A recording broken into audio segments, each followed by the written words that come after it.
بسم الله الرحمن الرحیم. دوستانو سلامونه ونیکې هیلې. نن موږ تاسو راځو ډیسکټاپ مینو وایو. ګورئ کله چې موږ تاسو په ډیسکټاپ باندې رائټ کلیک وکړو یا ښی کلیک وکړو موږ تاسو ته یو مینو خلاصيږي. دې مینو ته ویل کیږي ډیسکټاپ مینو. په دې مینو کې لومړنی آپشن چې دی هغه د ویو څخه عبارت دی. ویو څه ته ویل کیږي؟ کله چې موږ تاسو یو ساحه کې داسې لیدل کوو، فرضاً لاړو غره ته یا د یو سیند غاړې ته لاړو، موږ تاسو وایو چې اوه what a beautiful view، څومره یو ښکلې منظره ده، یعنې څومره ښه موږ دا څیزونه لیدلی شو، دې ته ویو ویل کیږي. په ډیسکټاپ کې هم موږ تاسو ویو لرو. راځو ډیسکټاپ ته. کله چې ملګرو موږ تاسو په ډیسکټاپ باندې ښی کلیک وکړو دا یو مینو موږ ته خلاصه شوله. لومړنی آپشن په دې کې ویو دی. ویو چې کله موږ داسې ماوس پوینټر ور باندې درو ښي طرف ته یو بله فرعي مینو خلاصیږي. لومړی آپشن په دې کې لارج آیکنز دی. که په دې باندې موږ کلیک وکړو زموږ او ستاسې د ډیسکټاپ دغه آیکنې چې دي دا ټولې څنګه شولې؟ غټې شوې. که موږ بیا ویو ته راشو میډیم آیکنز باندې کلیک وکړو آیکنې منځني حالت ته راغلی، یعنی د سایز په نگاه باندې دا منځني حالت ته راغلی.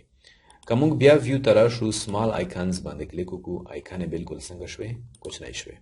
خو په عادي ډول زه خپله میډیم آیکنز خوښومه چې آیکن په منځني حالت کې زموږ په ډیسکټاپ کې معلومیږي.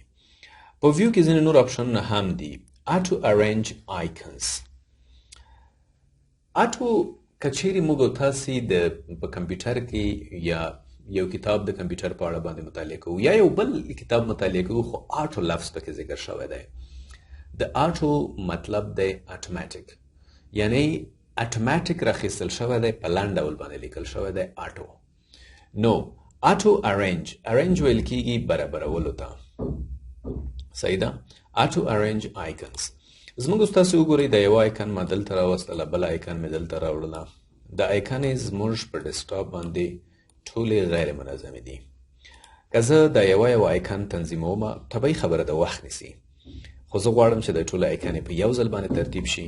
نو دلته په ډیسکټاپ باندې زه ښي کلیک کوم، ویو ته راځم، ورته وایم آټو ارینج آیکنز. په اتوماتیک ډول باندې آیکنې څنګه کیږي؟ تنظیمیږي. اوس چون دلته د آټو ارینج آیکن آپشن آن دی، نو ځکه اوس د آیکنې هر ځای ته وړمه بیرته به په اتومات ډول باندې ترتیب کیږي او زما ډیسکټاپ کې به غیر منظمې نه لیدل کیږي. بل موږ تاسو دلته لرو الاین آیکنز ټو ګرایډ. ګرایډ ملګرو څه ته ویل کیږي؟ ګرایډ تاسو دلته تصویر کې لیدلی شئ، خطونه، داسې منظم خطونه، دې ته ګرایډ لاینز موږ تاسو ویلی شو. زموږ ستاسې ډیسکټاپ چې دی دا بیا موږ تاسو په ډسپلی سیټینګ کې وایو په راتلونکي درسونو کې. ریزولوشن د ډیسکټاپ یا د ډسپلی څنګه جوړ شوی دی؟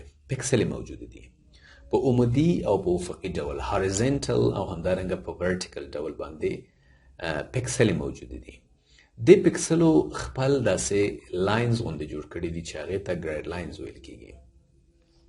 که زموږ ستاسې دلته راشو ډیسکټاپ ته دغه آټو ارینج آیکنز هم لري کو او همدارنګه الاین آیکنز ټو ګرایډ دا هم لري کو.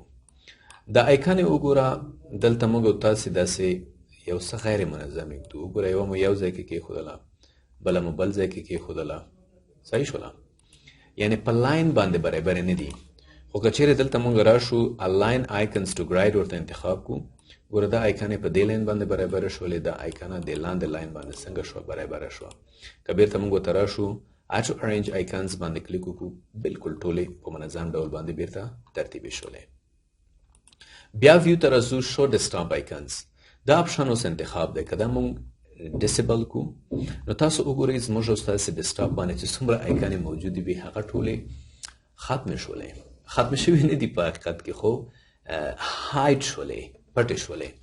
بیرته که موږ راشو ویو ته دلته ورته ووایو شو ډیسکټاپ آیکنز، د ډیسکټاپ آیکنې به موږ ته بیرته څنګه کیږي؟ ښکارېږي.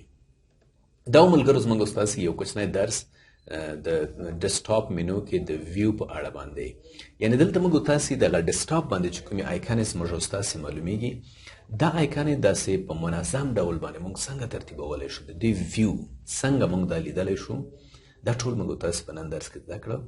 امید دی چې تاسو به د درس څخه ډېر څه زده کړي.